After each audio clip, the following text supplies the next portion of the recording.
great. So I think, I mean, 2024 has really been an actually pretty exciting year for Ethereum in a lot of ways, right?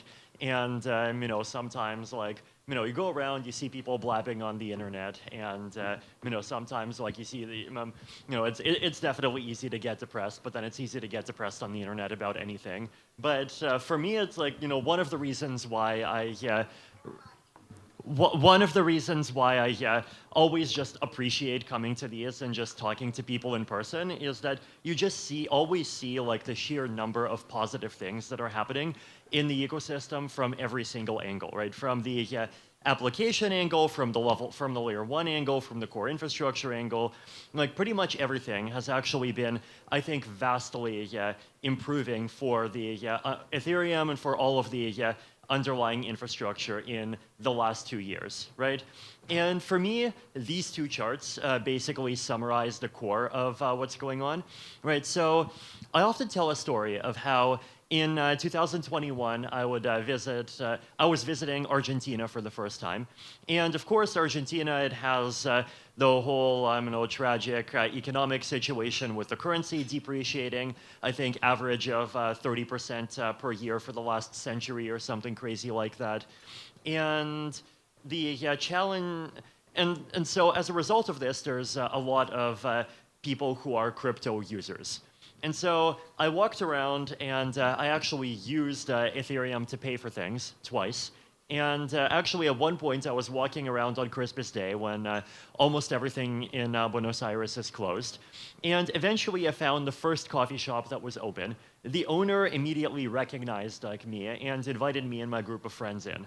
Now, I paid, and I paid with an Ethereum wallet. Now, the transaction fee for that cost me, I think, about $5. And what's worse is that the transaction took about 5 minutes to get accepted, right? Now, actually, it took long enough to get accepted that halfway through, I got frustrated and I also made a payment at the same time on Arbitrum. And so I think like the guy actually got like both the L1 payment and the Arbitrum payment. But you know, the point is that like the UX and the fees and like every step of it had a problem. And so what is the result? What was the result of this, right? The result of this was that even though a huge number of Argentinians were crypto users, they were not blockchain users. And to me, this is a problem, right? I mean, to me, if we get to a world where we have 2 billion crypto users, but they're all crypto users that are using USDC in some account on a centralized exchange or in some wallet where their account is controlled by their Google account, then like actually we failed, right? And so to me, I think we do need to actually try to do something better than that. Now, what's interesting is that in the 3 years since then, both of those two big problems I've mentioned are basically gone. So on the chart here on the left, we have fees on layer 2s. At the start of the year, transaction on a layer 2 cost somewhere between 20 and 50 cents. And 20 and 50 cents is much better than what Ethereum L1 fees were back in 2021, which is like often $5. Actually, the most I've ever paid on a L1 transaction fee was $800. This was admittedly, I'm actually for a privacy-preserving transaction through Tornado Cash. Like basically, I wanted to like set up one of my one of the like multi-sig guardians for a wallet without the world like all knowing like exactly like which address and being able to trace which person it is. But like for a privacy-preserving transaction cost like I think something like $1 million gas, and so obviously it costs $800. But like even a simple ERC transfer back then would have cost tens of dollars and nothing worked, right? And so transaction fees of 20 to 50 cents are much better than paying tens and hundreds of dollars. But it's still not enough, right? So who here remembers back in the like Bitcoin 2011 and 2013 days when people were trying to like really excitedly get Bitcoin adopted just as a means of payment. And the big thing that people were excitedly saying about why you as a merchant should use Bitcoin is that Bitcoin has no fees, right? PayPal charges 29 cents plus like 3% a transaction, even more if it's international. Western Union charges like $5. Bitcoin, less than 0.01 cents. Moving money far better. Who here remembers this? Okay, go raise your hand. Who remembers this? Come on. It's OG Bitcoin love. Okay, so basically what happened, and the reason why the original crypto payments dream basically failed the first round, is that crypto itself stopped actually having that advantage. And the 20 to 50 cent range is already the range that like PayPal charges you for an average transaction. And so if you go from 20 to 50 cents, then where did we go to after EIP 4844, which introduced blobs in March this year? We went to an average of less than 1 cent, right? So 1 cent is or actually I think recently 0.2 cents even, right? That's a very powerful and very massive difference. And I think this is true in a couple of ways, right? First of all, less than 1 cent is the level at which, as a user, you don't care how much you're paying, right? It's like, people sometimes complain about paying for gas, but like who here drives a car? I mean, I actually don't, but I like observe people driving cars. So when you drive a car, right, like you have a gas tank, and every time you like accelerate and decelerate and like turn left and you turn right, you're actually like spending some amount of gas, right? And like you're like literally spending like probably some fraction of a cent on each turn and each acceleration. But nobody like actually thinks about or notices this, right? Now, why is this possible? Well, because gas actually costs that little, right? If we were in a world where gas was so much more expensive that like literally stopping at an intersection and then continuing is something that would cost you like an entire 25 cents, people would just run red lights everywhere, right?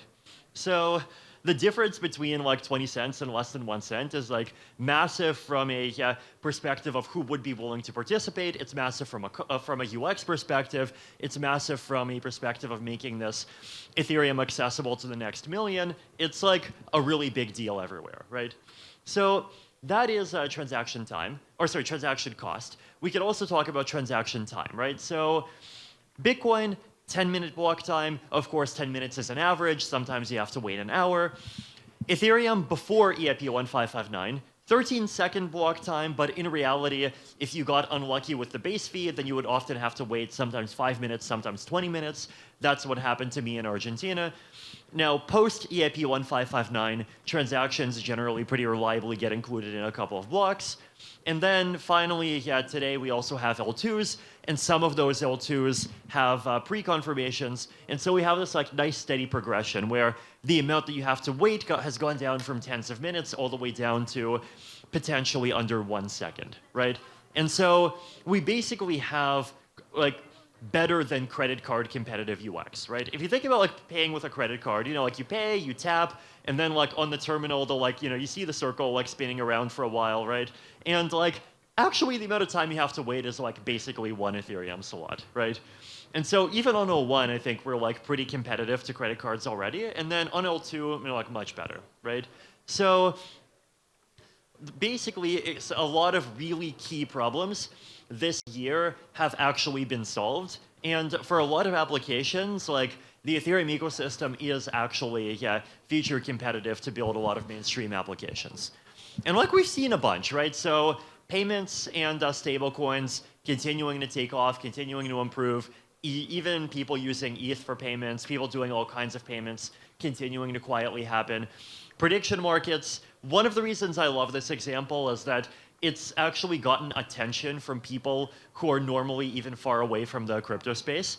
Like even the kinds of people who tends to casually say, oh, crypto is a scam, crypto is useless, even they are then are also retweeting screenshots of Polymarket, right? Like that's the ultimate victory.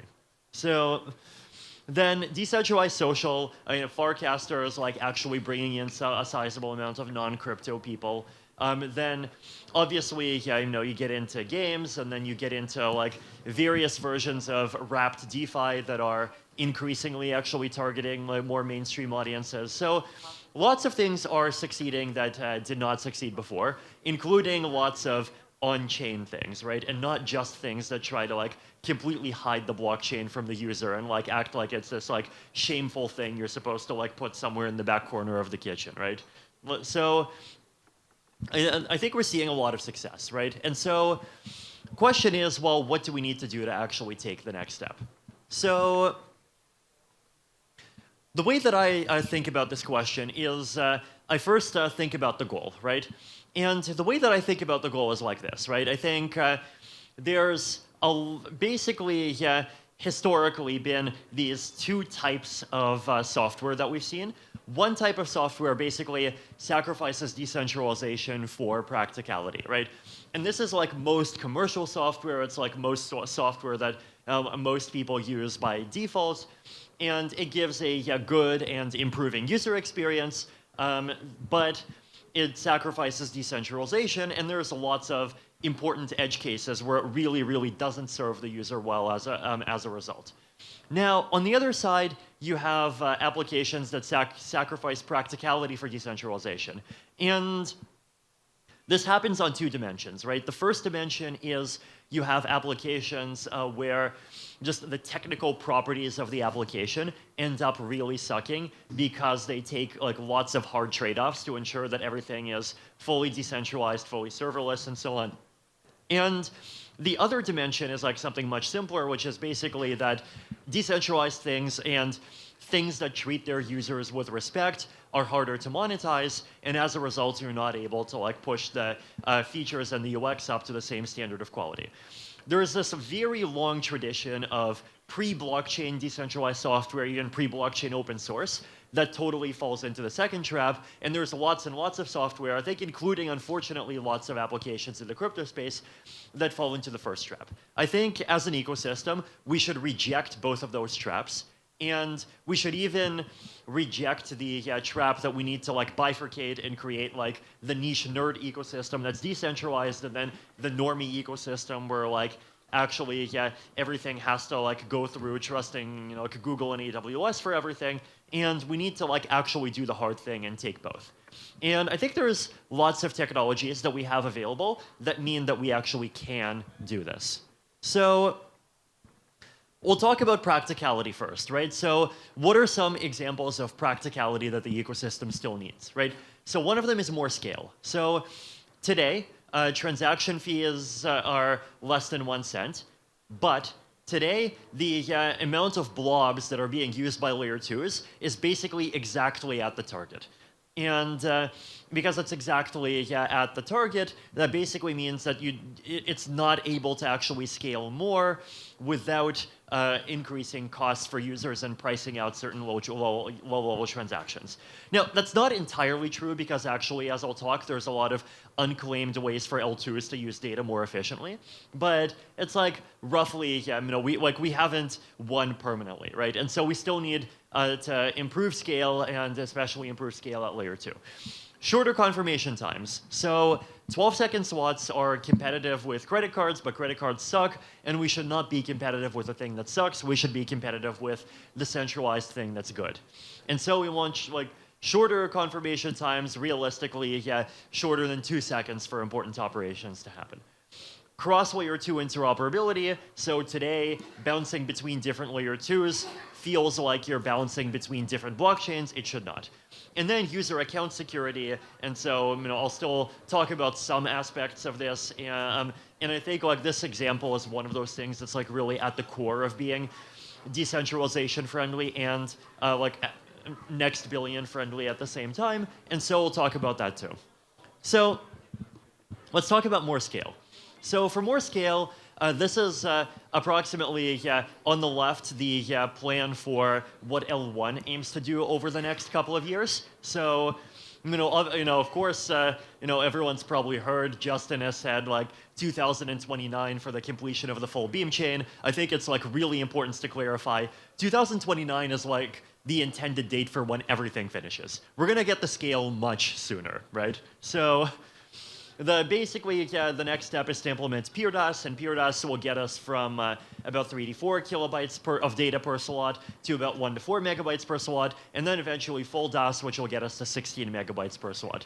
And on the other side, there are improvements that layer 2s can make to implement data compression, where if you take all of the ideal technologies and stack them together, you can go down from about 180 bytes per transaction, potentially all the way to 23 bytes per transaction. So this is also a 7x. And I think most of this so far has been relatively unclaimed. And I think one of the reasons why actually is because everyone has been using ECDSA signatures, and an ECDSA signature is 65 bytes. And so if you do like everything else well, but then you still have the ECDSA signature, then your 23 bytes goes up to like 85 bytes, and like instead of a 0.9 order of magnitude improvement, you have like a 0.3 order of magnitude improvement, and that's like not very interesting, right? And so I think aggregation and really like merging signatures together is one of those key things that we actually have to do, and then otherwise like a lot of compression techniques. If you stack these two things together using these numbers, then you get about 60,000 transactions per second on the layer 2 ecosystem.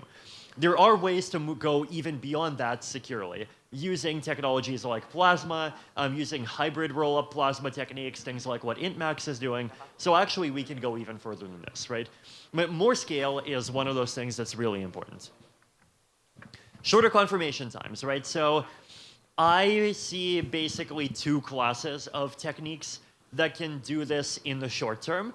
So one of them is L2's having sequencers, which they do already. Though one of the challenges, of course, is that today they're trusted sequencers. We need to make them provide like stronger trust guarantees. And the other strategy is based rollups plus L1 pre-confirmations, which is a space where there's actually a lot of work that's started already. Now, in the longer term, I think we'll be able to get the single slot finality and like also push the slot time down quite a bit, but that feels like relatively a more long-term thing. Pre-confirmations feel like a somewhat shorter-term thing, and so I think on L1 and on L2, we can keep reducing confirmation times by quite a bit. Cross L2 interoperability, right? So I think this is one of those problems that has like both a short term and a long term. And for me, the goal is basically that moving between the L2 ecosystem should not feel like you're moving between different planets. It should feel like you're on Ethereum. And so one of these examples is new address formats. So the address should just include which chain you're on. And if you take one of these addresses and you put them into a wallet and you click send, the wallet should just automatically interpret your send as a request to go through a cross L2 bridging protocol like ERC7683. Hello. And basically, you'll be like, like that protocol already can actually do optimism to Arbitrum, at least for relatively low value amounts, which basically means like non-millionaire amounts in like 2 seconds, right? So technologies there, just needs to be like really deeply integrated in the UX. Longer term stuff, general purpose cross layer 2 messaging. So I think these like intent-based bridging protocols, I mean, they work for like very common assets that are very high volume. They work less well for rare assets, and they definitely don't work at all for NFTs, because like, how do you even like front liquidity for an NFT? It's like, hey, I have Vitalik.eth, and that means you also have a copy of Vitalik.eth, and you use that to front my liquidity. Like, this doesn't make sense, right? So, like actually, like very well standardized cross L2 messaging. Also, potentially. Also more complex interops, so doing things like shared sequencing, which will make a lot of the financial operations happen even more effectively. So there are all of these things that actually can be done, and they're already starting to be worked on. So user account security. So the way that I think about user account security is like, in the crypto space, we've basically been like stuck in this like trap between two extremes, right? And so the two extremes are, on the one side, you have like, the maximalists who are like, you need self-custody, you need self-sovereignty, you need to hold your own private key, and then you write down your private key on a 12-word sheet of paper, and then you take that 12-word sheet of paper, and then you engrave it in titanium, and like make sure that it's fire resistant. So you put that in a safe box, and the safe box can be like made out of tungsten, and then you take the tungsten, and then you like lock it up, and you push it like 19 feet underground. No, wait, sorry, we're not in the U.S. You push it 19 meters underground, and then and then it's going to be safe, right? And you have like people who like literally make blog posts that basically say that, right? And then what happens on the other side is you have a bunch of people who just say like, screw you, this sounds like a nerd hobby I don't even want to get into, or I'm afraid I'm going to even screw up.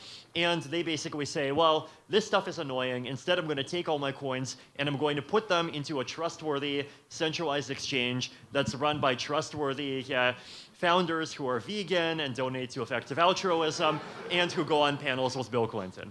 Now, the challenge, of course, is that 2 years later, one of these founders might end up having financial relations with your assets, and of course, like basically your money ends up being gone, right? And so, I think we basically don't want either of these, right? And I think there is like actually a very strong roadmap to getting something that combines the benefits of both, that protects you from your own mistakes and that protects you from centralized bad actors. So those are practicality goals, right? So let's talk about decentralization goals. How do we achieve all of these things in a decentralized way?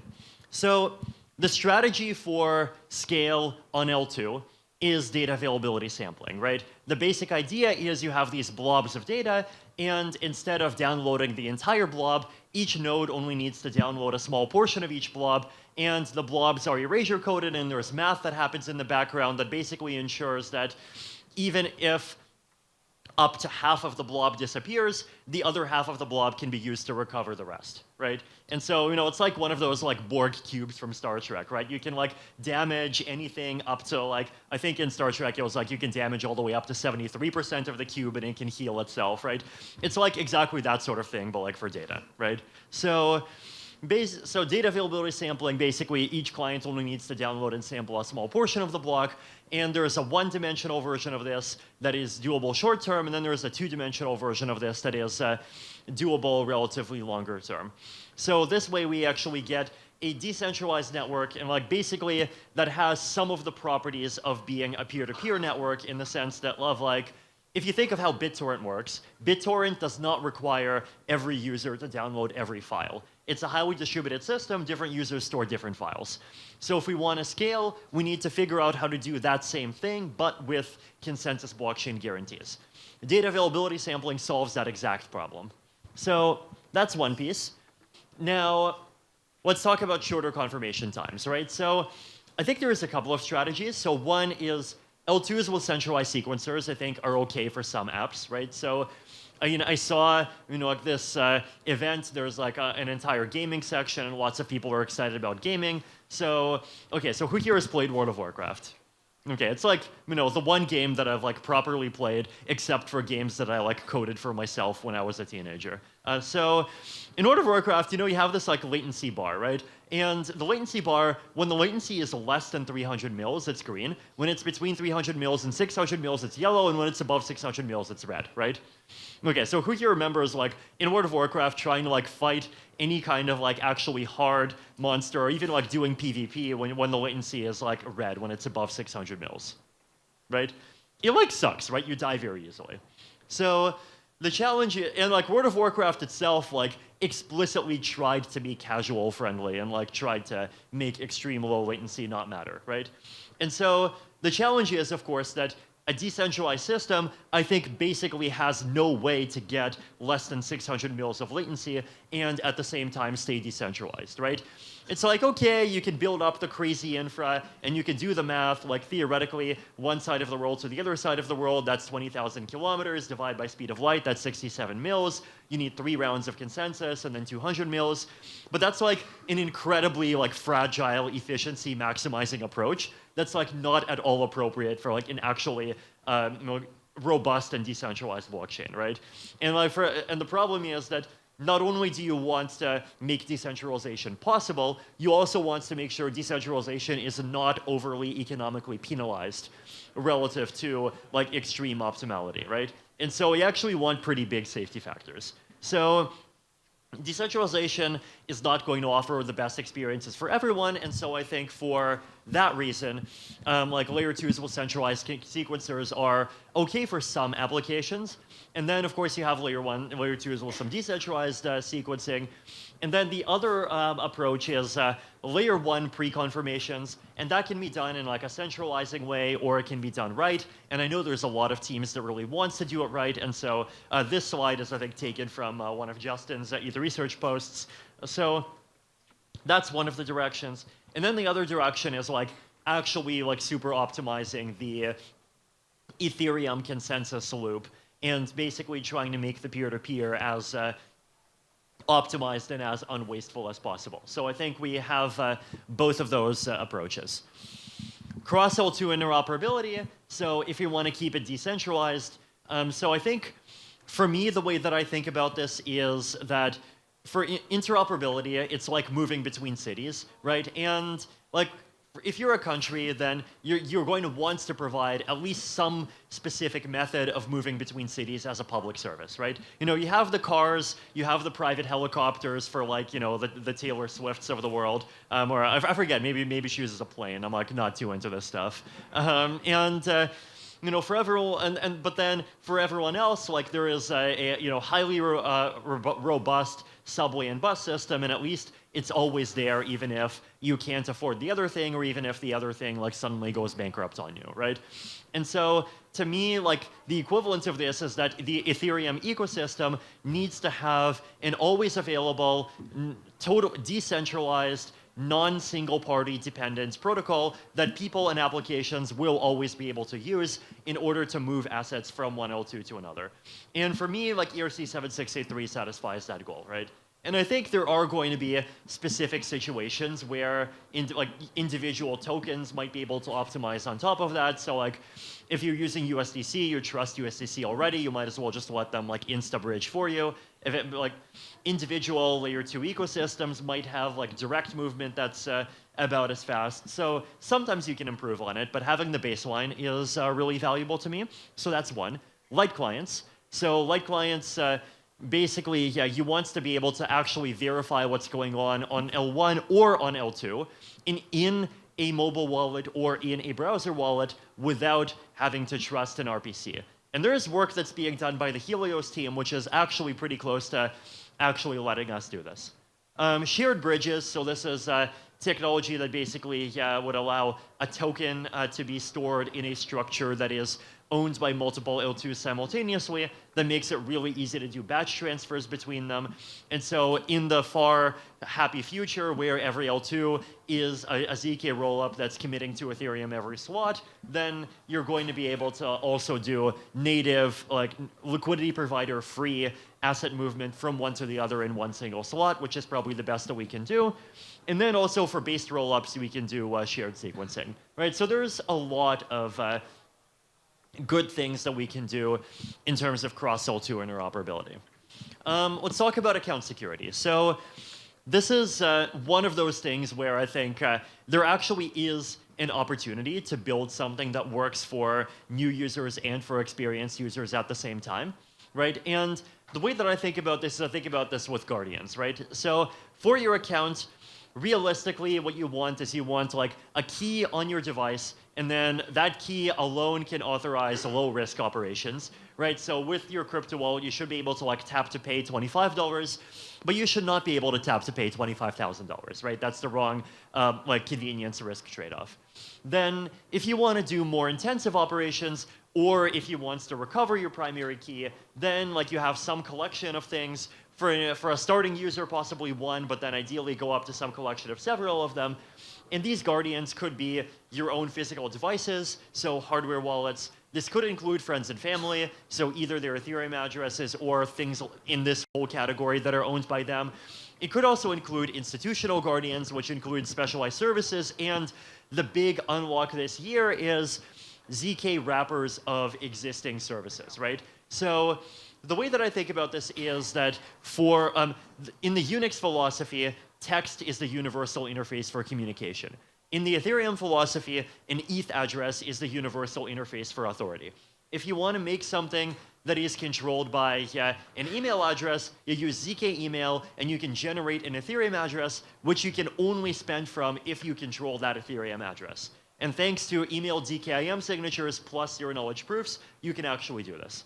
You can also make a similar wrapper around any kind of government digital ID. You can make a wrapper around passports. You can make a wrapper around with a TLS notary, any other Web2 service. And so basically, you can turn almost any existing root of trust into an institutional guardian, right? So there's a lot of interesting different alternatives here. Now, so the vision that I want to see, right, is so basically, so this is like a mock-up, right? Imagine a version of Gnosis Safe where you can basically set up your guardians, and then you have like a bunch of fields, and you can stick an email address in there, or you can stick an Ethereum address in there, or you can stick like a government ID number in there, or you can stick a Twitter account in there, and it just automatically under the hood converts each of those things into an Ethereum address, and it just generates you a multisig, which is like actually in the backend controlled by any one of these, right? And so how do I envision this being used by actual users? So imagine you're a new user, and you decide, hey, I'm tired of Twitter, I want to move to Farcaster. So what does Farcaster do already? What Farcaster does already is it actually sets up an in-app wallet for you, generates a private key. With that private key, you can sign things inside of Farcaster. Inside of Farcaster, in the Advanced tab, there is already an option to change your recovery address from Warpcast centralized recovery to any arbitrary recovery address of your choice. This is something that you can just already go and do. Now, basically, I think what we can do is like that, but for every application, right?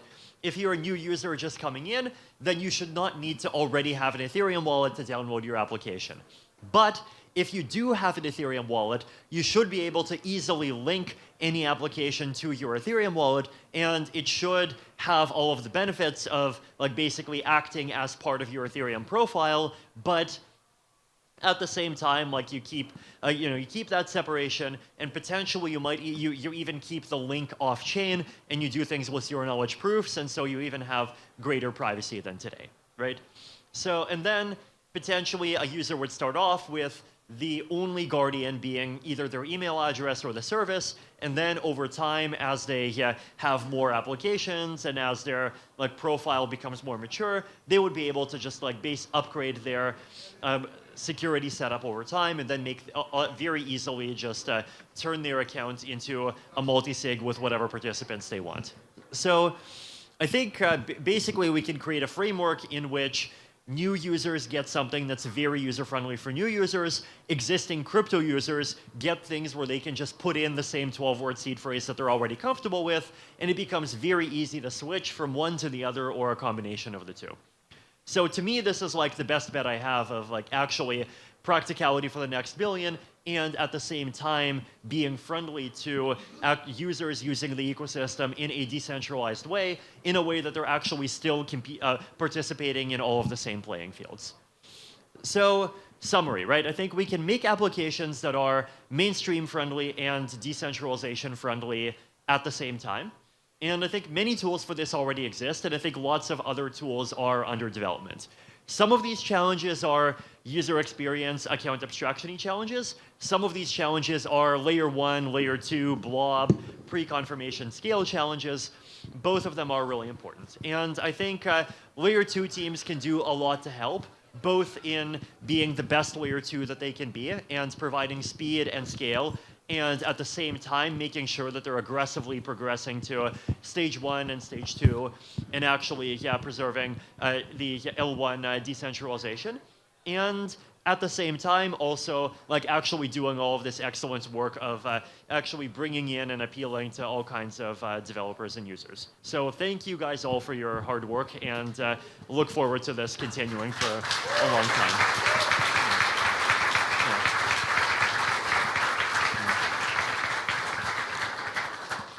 Thank you. Vitalik, can we take some questions? Mm-hmm. Okay.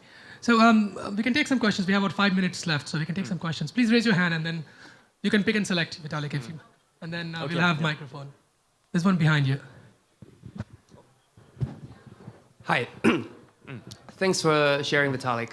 Have you considered using more advanced erasure coding for things like historical expiry, state expiry, etc., on the storage side and access side of the data, as well as for the transmission of the data, whether it's for pre-conf or peer-to-peer network protocol networking?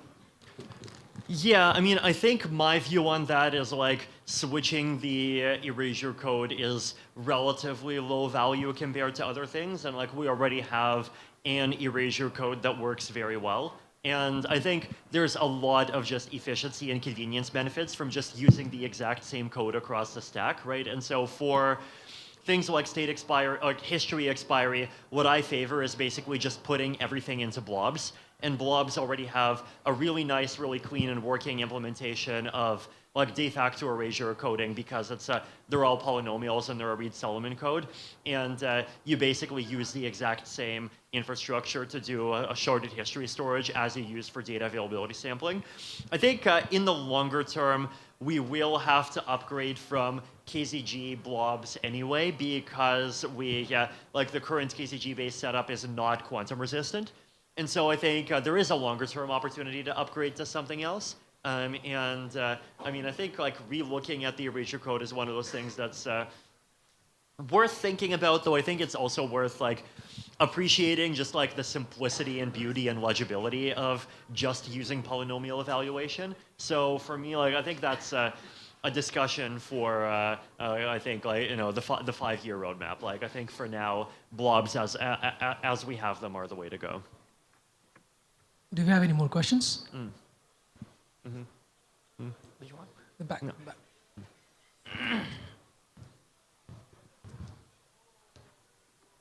Thank you. Talking about blobs, do you have in mind a specific limits in terms of storage and in terms of bandwidth, specifically from the point of view of solo stakers that are now very vocal on Twitter on the minimum requirements?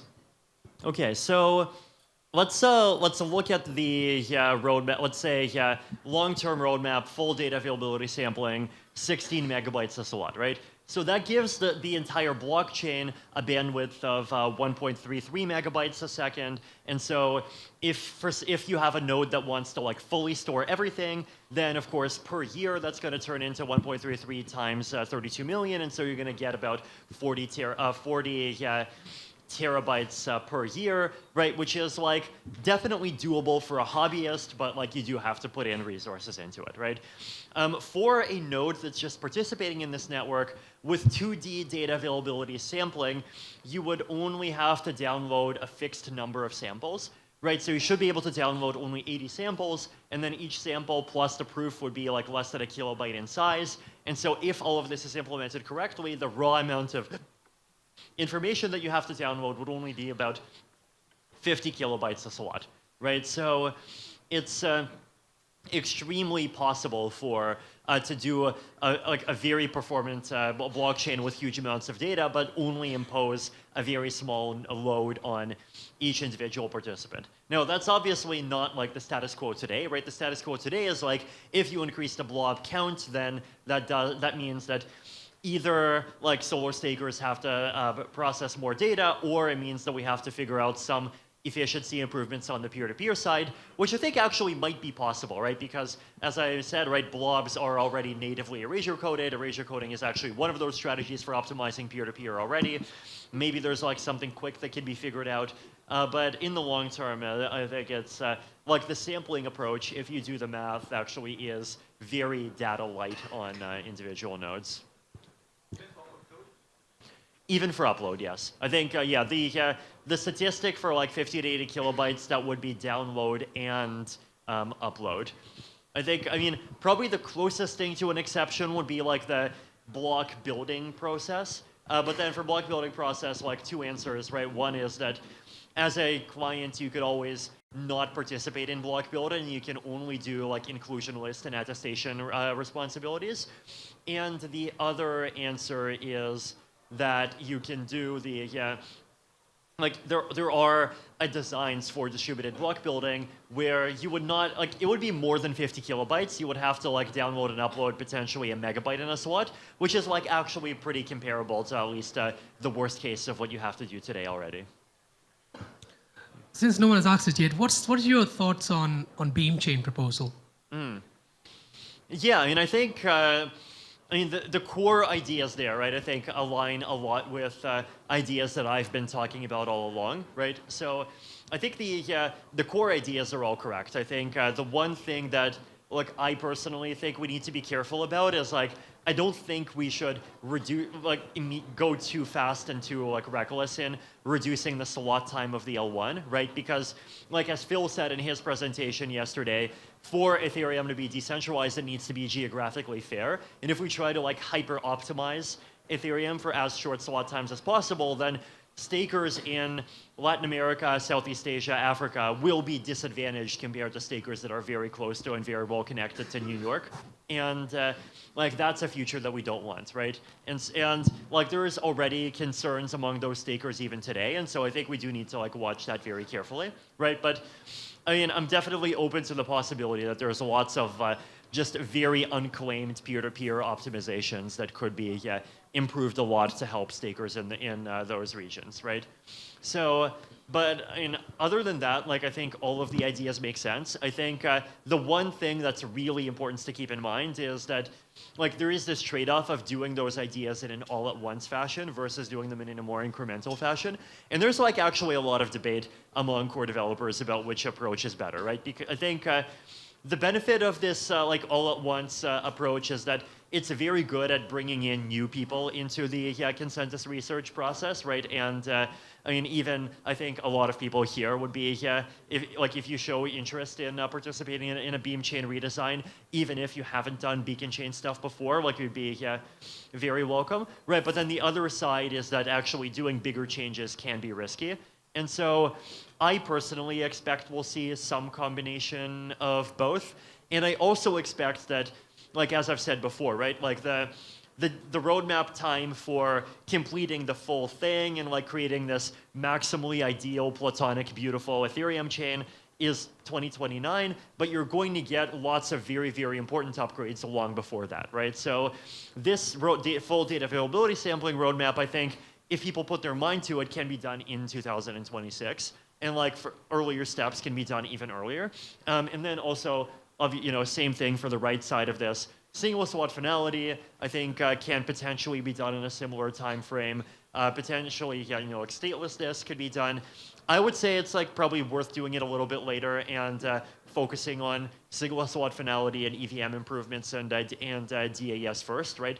But huge amounts of very important things that are needed to actually complete the underlying goal of like getting to 100,000 TPS in a way that's on chain and that respects decentralization and openness and permissionlessness. I think that can be done like much sooner than like the full 2029 figure. Do you want to take one last question? Okay, one last question.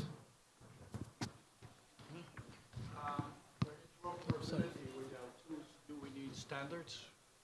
For interoperability with L2s, do we need standards? Yes, we absolutely do.